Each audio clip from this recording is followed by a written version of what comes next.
In this video, I'm going to walk you through how to check harmful apps in Android.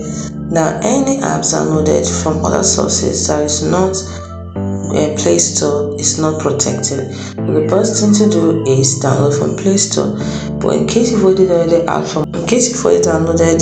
apps from other sources, the best thing to do is go to Play Store and tap on the search icon. Tap on the search bar and type in dangerous apps detector. Dangerous app detector. And once you've done this, tap on send. So to search for dangerous app detector, you choose the best you want, the best one among them. Install it, and after installing it, the app will scan for all the dangerous or harmful apps in your Android phone.